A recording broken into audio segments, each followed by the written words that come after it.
Welcome to the Music Retail Show. Fun, engaging, educational conversations for the musical instrument community. The Music Retail Show is brought to you by MIRC LLC, providing solutions for the musical instrument community by being a reliable source for diverse music products. If you need inventory for your music store, pawn shop, or e-commerce site, go to mircweb.com to find out more. All right, man, we're jumping right into the next episode of the Music Retail Show with James Tsaptsinos. Hey, thanks for having me. With KMC. Man, James, thank you for taking the time out of your busy day, I'm sure, hobnobbing and rubbing elbows with all of the people here. So, yeah, no problem. Glad to do it. Yeah, absolutely. So I know this is... everybody didn't even know whether they were coming or not, but man, it's nice to see that a lot of people came and connecting, and just the social experiment that this is kind of turning into. It's nice for people to see each other again. Totally. This business, it's funny. We talk about it later. We have a parent company. They're in like consumer electronics distribution as well as many other things. Mm-hmm. And it's so funny because they kind of look at the business as the business model and don't really understand. And I think they've probably been told by so many companies over the years, our market's unique, our industry is unique, mm-hmm. It's different. And they just have they or many other corporations could have a mindset that, no, what you do is what you do, and you could do it in any industry, but this really is a unique industry. This is a unique industry that has been built on relationships, is built on love, for each other. I can't tell you how many people that I don't currently interface with on a business level, but you just see in the hallway and like you have to run up and give that guy a giant hug, mm-hmm. right? Because you just have this affinity, and this industry has been built on relationships and seeing each other and the social sort of aspect about it. And that just makes business so much easier to do, right? Because even when you have adversity, right, in whatever that situation is with your customer, when you've got that mutual love and that, like, I would do anything for this guy as a friend, it makes getting over that hump like that much easier, right? Because you work together instead of you realize you're still on the same side of the table, mm-hmm. rather than across the table from each other. Yeah, because there is no such thing as no bumps in the road in the music industry. There's always going to be issues, and in fact, this last year has probably challenged relationships, and I'm assuming has brought people even closer together because everybody's had to adapt with everything that's been going on. For sure. So, but man, sure. So tell me a little bit about yourself. How did you get into the music industry, and why KMC? Okay.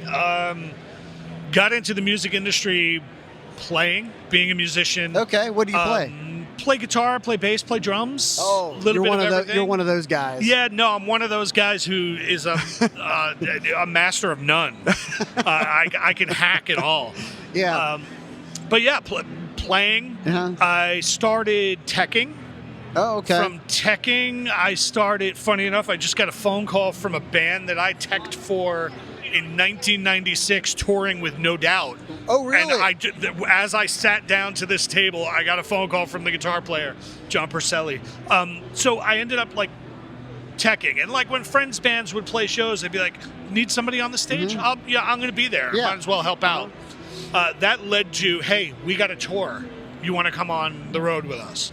Great. Yeah, sure. Do it.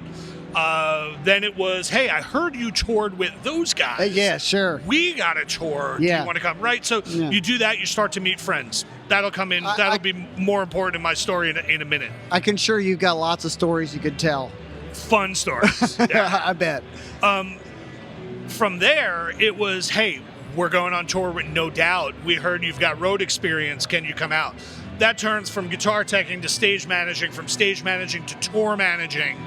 And then you're on the road doing festival tours, you're doing all this great stuff, and I had a blast. And at that point, I decided I can't be a lifer doing this. Like, these guys, if they have families, they never see them. If they don't have families, that's not what I want. Mm-hmm. So at that point, I was kind of at a crossroads. Miraculously, talk about making relationships. I'd swing through, and when you swing through DC, you go to Washington Music. When Yeah. you swing through LA, you go to Sunset Boulevard, you go to Guitar Center, right? And there were all these in every city, whether it was a mom and pop retailer. As a musician, you don't really pay attention back then that it was a big box or a small box or mom and pop owned, whatever.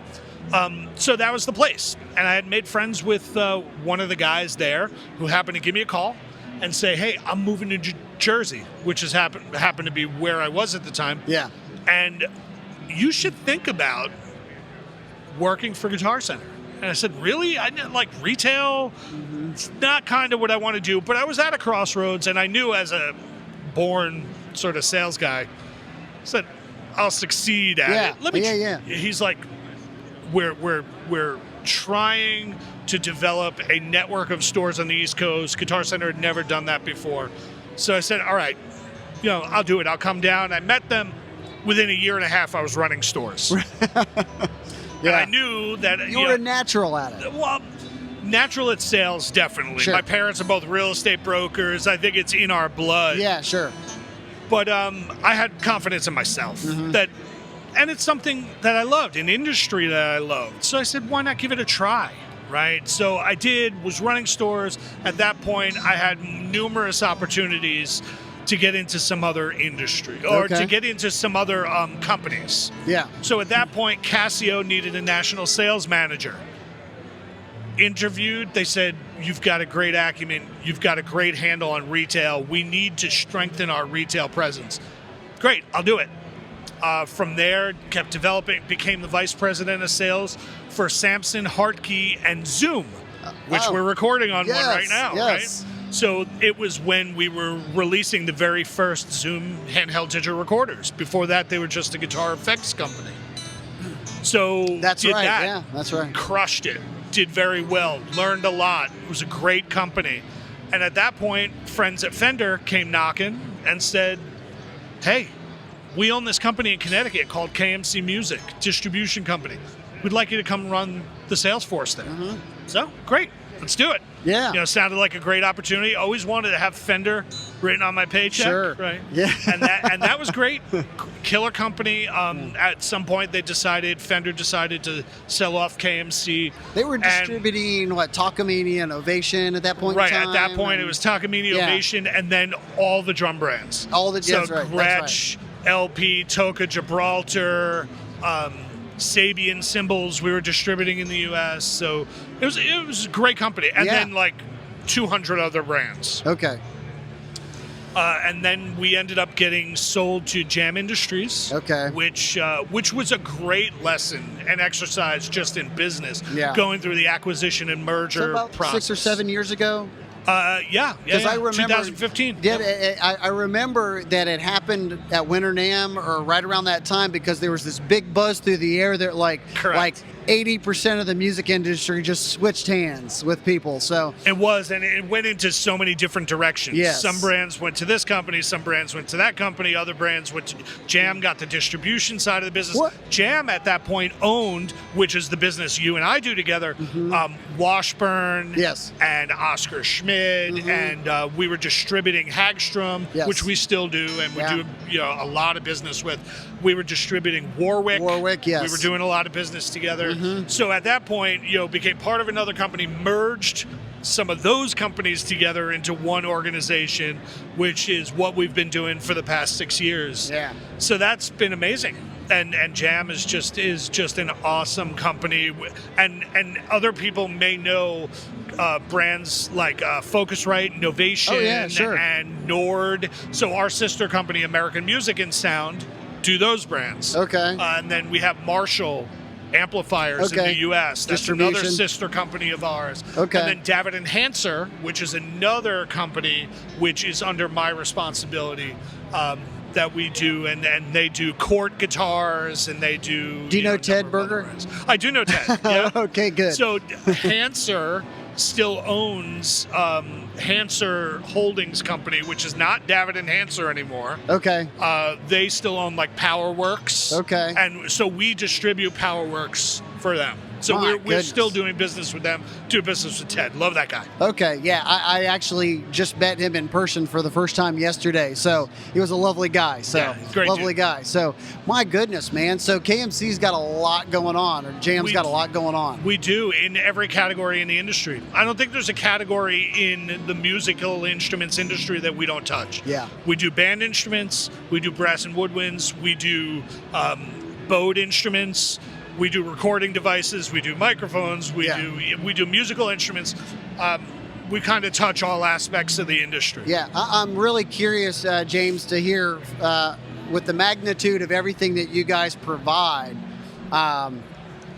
What did you have a really, really good time adjusting last year when you guys, nobody knew what was going to happen and COVID was happening and you didn't know if you needed to stop selling stuff or you needed to buy more or what was going to happen? Like, with a company of that size, I mean, what did you guys do? It's a great question. I think, so number one, we're a well-funded, large company. Okay. So we had a lot of product on order because our business, we do large volume of business. Okay. So I think we did what many other companies did was initially try and put the pause button on anything we could because the experts, quote unquote, were saying you're lucky if you're going to be doing half the amount of business that you, right? It was the old half. Yeah. 30% to 50% of the business at best. This world is shutting down. Yeah. Who are these experts and why did they say this? Yeah, right. So, and even within our company, there were, it was, do you get conservative? Do you continue to roll forward? We're a nimble company. We're a large company. So we paused everything we could to see what would happen. Within a month, we realized it's not going to be as bad. Yeah. But we still had to hedge where we could. This is where like data analytics, which is not a very sexy subject. Yeah, sure. But when you have the amount of data and trend history that we have, we could see the areas of business that weren't going to do very well that first year, and the areas of business that we better stockpile. So in turn, we pulled triggers. Some things we rolled back. Some things we said order as much of it as you can. And as we got that reconnaissance back from our factory partners, our manufacturing partners, we knew capacity was going to hit this ceiling. You had like a crystal ball almost. A little bit. Crystal ball is a guess. Yeah. We were better. We had data. Right? We had real-time data. And that real-time share allowed us to see where the opportunities were going to be. When we knew, I forgot what movie it was, but they're like, when you there's smoke and you ignore it, right, you're going to get burned by the fire. And for us, the fire is a good thing. Yeah. We had smoke, we had that data, and we knew, okay, we better buy as many guitars as possible. Yes. Not only are we seeing the sales, but everybody else is seeing it. Yeah. So at that point, we skillfully put all of our eggs in the baskets that we thought would do best. And that pause button was last summer, right? That pause button for 30 to 60 days was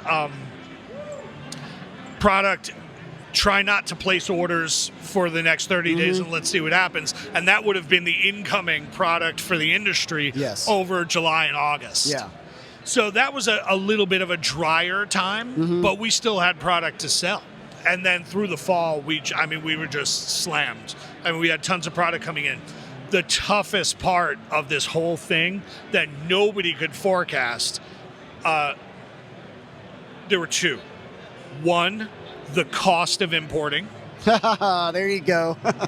Containers, which used to cost about $4,000. And if you're talking about an inexpensive guitar, you're talking about adding $3 a guitar. You fit 1,200 guitars in a container, whatever. $3 a guitar to land a guitar, whether that guitar cost you $50 or cost you $500, right? Now the containers are costing $20,000, $22,000, $24,000. I was going to say 16, but man, you went way past that. That's 2 weeks ago. Yeah, that was 2 weeks ago. That was 2 weeks ago. That's how ago. quick it changes. My goodness. Then you're talking about adding $20 to the landed cost of a $50 guitar. Yeah. It's not the same as adding, and even $20 on a $500 guitar is a lot of money. So were you literally just sitting there figuring out, do we need to not even order these? It's a great question. Some of that comes into, let's dovetail the other challenge over this past year, which was container availability. Yes. Which is driving the pricing. Mm-hmm. The inequity of imports, exports with China. All the containers are coming here. And not going back, huh? Like a tenth of the containers are going back. So in turn, there's a shortage. So in turn, we now have two decisions. What gets in a container, because that's all that's available, right? Yeah. We can only get 5 or 10 to that factory that year, that month. And then it's, well, what do we put in it? One, what do we need the most? Two, what can absorb that cost, these ridiculous costs? And then you get the factories screaming at you, well, we've got some of the lower cost goods that we need to get out of our barn. They're like, well, there's no containers to get them out. Yeah. So it's been a fun, and at some point, you got to bite the bullet, you got to bring the product in, and you've got to then price it right for the market to make sure you're not losing your pants. Yeah. Dealers aren't losing their pants, and you're not exceeding where consumers will pay for that product. It's nuts. It's a challenge this industry's never seen before. Yeah. And in turn, the success in those categories has been driving businesses like ours who touch all categories. Yeah. We're B&O, maybe band and orchestral instruments. Sometimes you say B&O. And, yeah, that's fine. People don't understand. I'll try and clarify. Or live sound, wireless gear, big live recording consoles, that type of business. Speakers, like live sound speakers, just didn't have a great year last year. Yeah, sure. But recording devices, recording microphones, these SM7s we're talking into right now, right? This stuff you couldn't get enough of. Yeah. Guitars. We were talking with Adam Levin this morning from Watch Music Center. Great dude. And, so smart. And but they started the whole podcast, selling podcast stuff, and anyways, I was just like, they kind of saw something ahead of time, but obviously microphones, cables, all of that kind of stuff. Yeah. He would agree with you that all that stuff just. Everybody picked up a hobby. Everybody wanted to start a podcast or record at home. Yep. But that's the kind of stuff, like, how could you ever have foreseen that? I mean, nobody really could have foreseen that.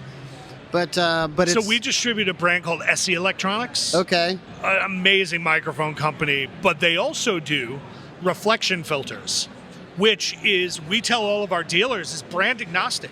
Right now, you and I could have these reflection filters from $99 and up to completely isolate our voices further than these great mics that we're talking on. So for home work situations, home recording, podcasting, it didn't even matter if you weren't buying an SE mic. You were buying an SE pop filter or an SE reflection filter. So we're blessed to have our hands in all of these great areas and have great manufacturers like Shure, like Sennheiser, like Audio-Technica for the mic side, and then on the accessory side, having all these other great offerings has allowed us to sort of tag on to this launch of electronics. Man, it's just crazy. It's just crazy how the world has just absolutely changed. So one of the things then you got shortages in chips. Yes. You've got USB microchip factories burning down. Like, if they're, bring in the flame-throwing squirrels. Like, what else can happen?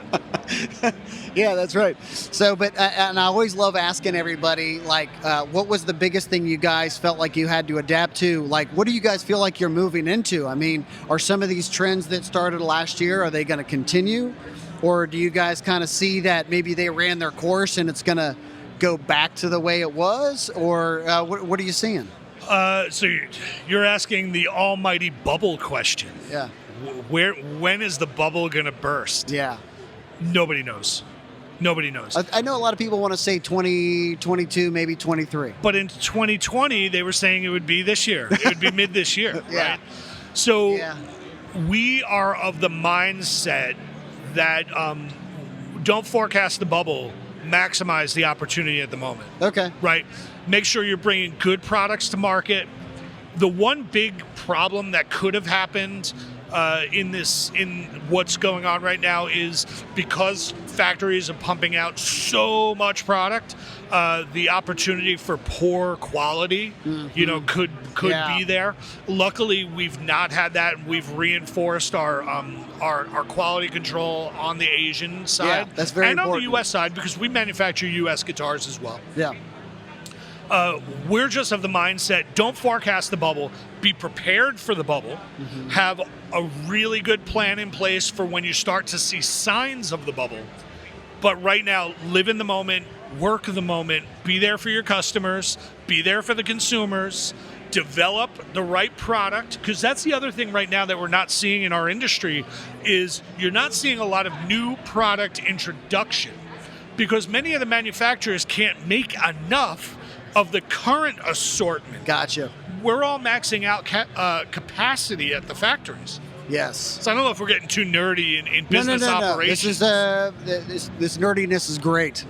So ultimately, we've got this life cycle product development thing happening, but it makes no sense to put that stuff in action when you can't deliver the current demand. Oh, sure. Or you're delivering it, you're just not delivering it to the level that everybody would love you to. Yes. So I think as the bubble starts to burst in whether it's recording or guitars or what have you, and it may never burst, right? This could set a new trend, right? Habit breeds, future activity.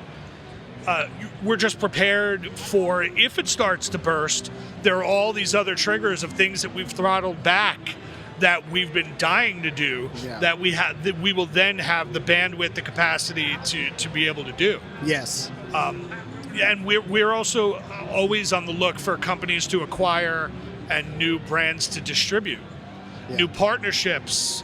So it's all that type of stuff that we're going to slowly integrate, and then when the bubble bursts and it frees our time up to then enact all the planning that we've been doing. All the content creation, all the ability to help our dealers sell through product. Right now, they're selling everything they can get. Yes. But we're ready for when they need the help to get that sell through and the pull. Has this time caused your relationships with your dealers to grow stronger? I think so. I think you have the opportunity. I think it was we may have been talking before the mics rolled. When you have that love, for the person you work with, when you have that affinity, when you look forward to getting on that call, right? It's not like, I got to talk to this guy. He really makes my life difficult. But the opportunity to work with people you love, I think this stuff has gotten us stronger. Whenever you go through adversity, whether it's Nashville when they went through the floods, right? They come out the other end stronger. Our industry going through, cataclysmic things. Yeah. You come out the other end stronger. Everybody bands together. Yeah. That's exactly right. And I think that I think the other thing was nobody was in a power position to put anyone over a barrel. When demand outweighs supply, everybody plays nice. And when supply outweighs the demand, it becomes a buyer's market. Sure.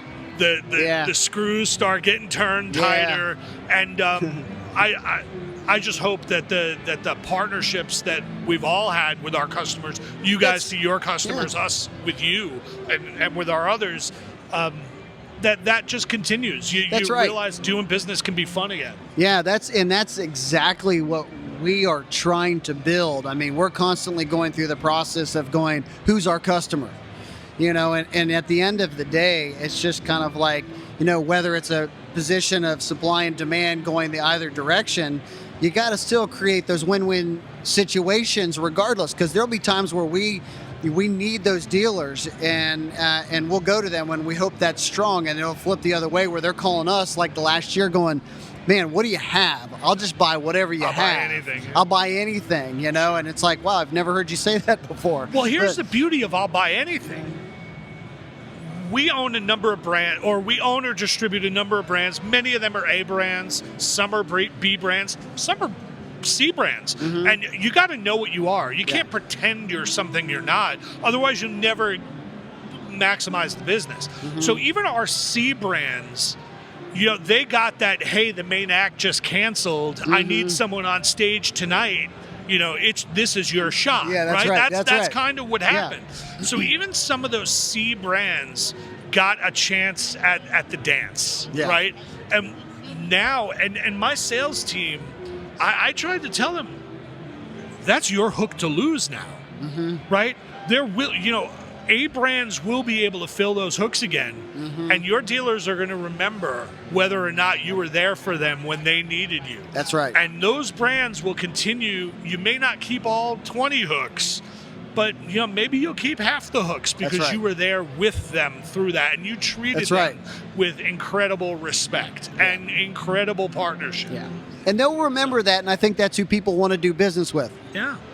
Well, and then it gives brands exposure to end users. Yes. Right? And then the brands become more recognizable. And then it's easier for the dealer to sell those brands because it's a name their customers have been seeing for the last year or two. Yeah. And it's got a different recognition. So. Yeah, that's great. That's fun. So sky's the limit for KMC going forward, huh? We're blessed. And we never forget that. We're blessed with great customers. We're blessed with great end users that love our brands. I'd hate to say sky's the limit, but I think when you see a ceiling, you know where it is. When you don't see a ceiling, you keep going. You just keep going. You just keep going. Yeah. And that's what we do. So you were telling me a little bit earlier that you're working on a new project. So I'd love to hear about that. So it's funny, we sat down. Since I started my own podcast, this is the first podcast I've done that wasn't mine. Okay. So it's been fun. So, of course, everybody and their grandmother has a podcast. That's right.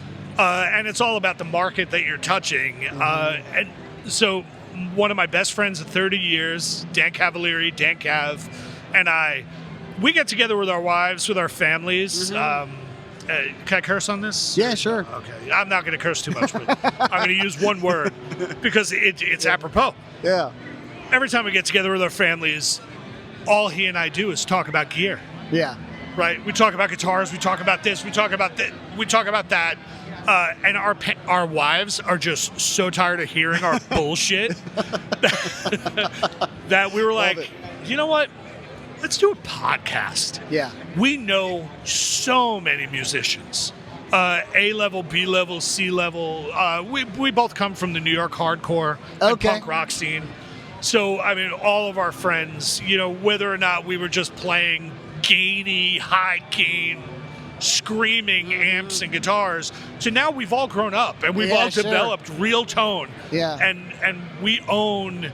When he and I were living together in our 30s, our garage and basement looked like a music store. It was awesome. Yeah. So we've developed tone.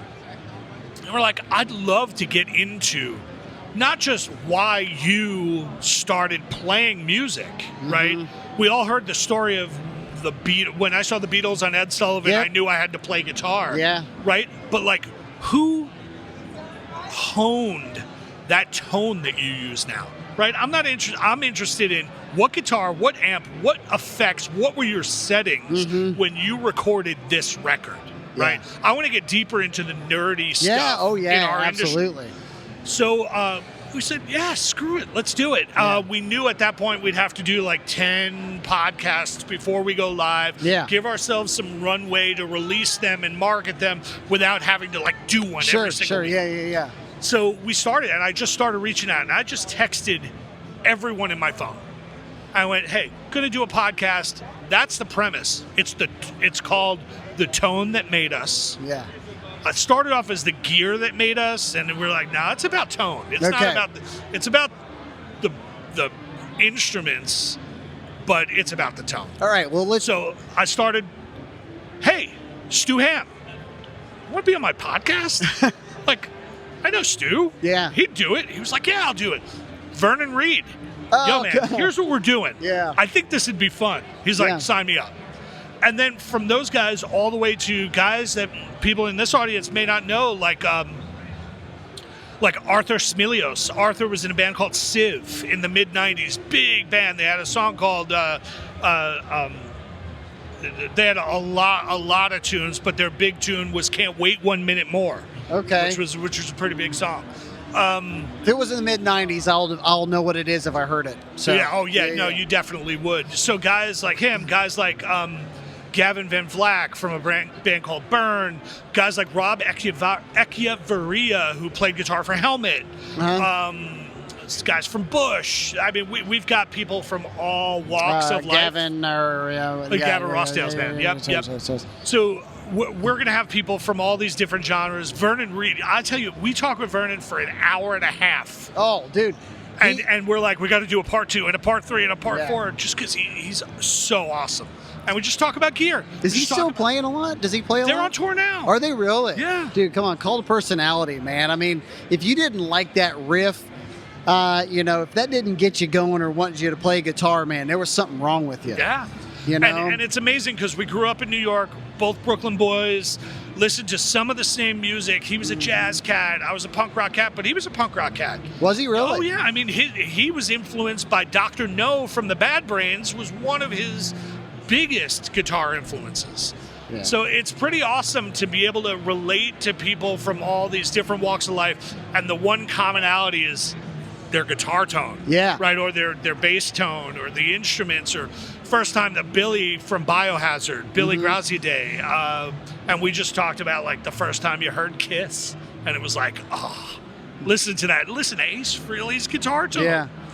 So fun stuff. So that's what I'm doing. We're launching. It'll be on all the. Oh man, I'm gonna have to. It's called The Tone That Made Us. It'll be on Apple and Spotify. It'll be everywhere. All right. Well, let's have a little fun now. What's the most influential guitar player in your life? Oh man, that's such a tough one. The toughest question we ask on our podcast is Desert Island Gear. You can only have one guitar and one amp the rest of your life. What are they? What? Oh, that's a big. You think it's an easy question to answer until you're posed with it. One of the biggest guitar influences for me, a dude by the name of Brian Baker. So Brian Baker currently plays guitar for Bad Religion. Oh, okay. Big punk rock band. Yeah. But Brian Baker was the guitar player for Minor Threat.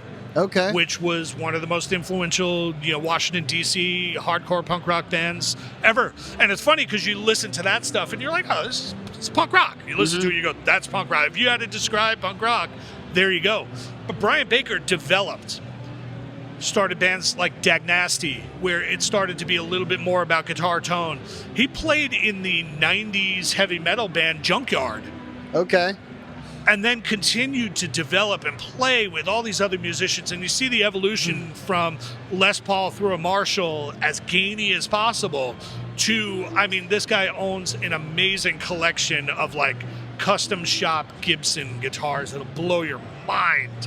And the tone and the amps that he uses. So I would say Brian Baker, probably one of the most influential guitar players for me personally. Best guitar tone ever.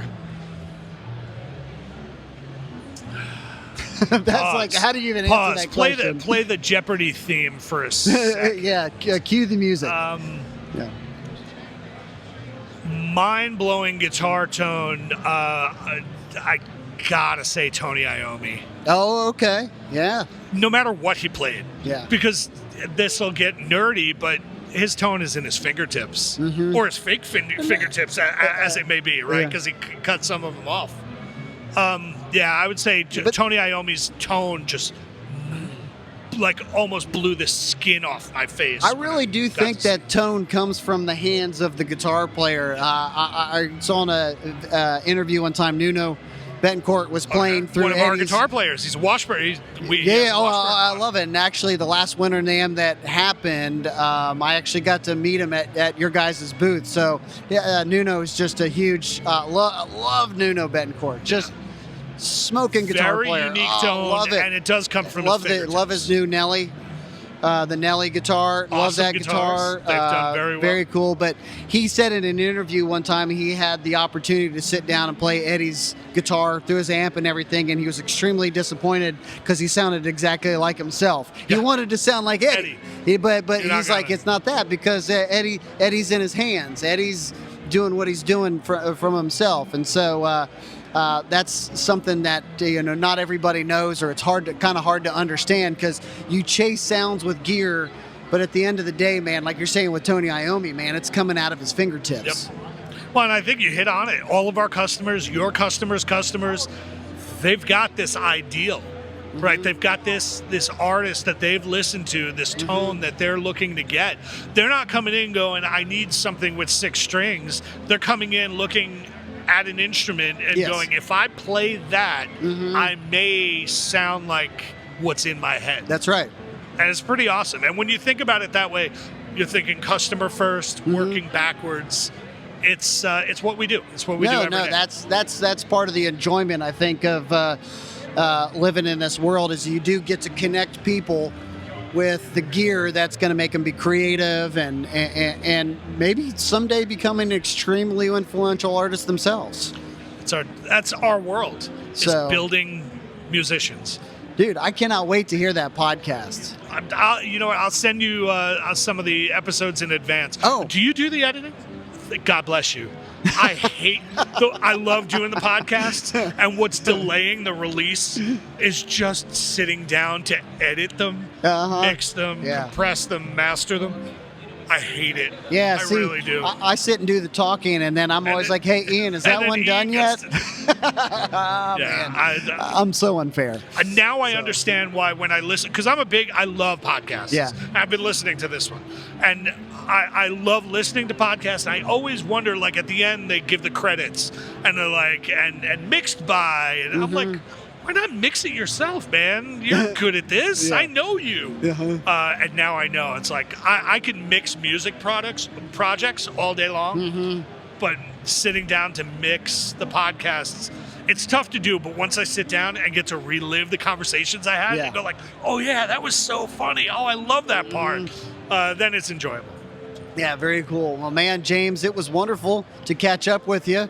I'm glad we got to do it. Me. So, yeah, absolutely. So, man, we love everything you guys do. We love the brands. We love the opportunity. They do very well for us. So. We appreciate the partnership, and since Jason has come into the business, and he and I knew each other prior. Monty, I think we kind of did stuff with you guys, and it had a cadence, and now it's just kind of taken on a new life because we're exploring different ways to work together. Yes. And I'm really excited about it. Well, yeah, love you guys. Thank you. Yeah, it'll be great to see where the world takes us going in the next couple of years. For sure. James, thank you so much. Thank you. Okay, have a good show. You too. Thanks for listening to the Music Retail Show.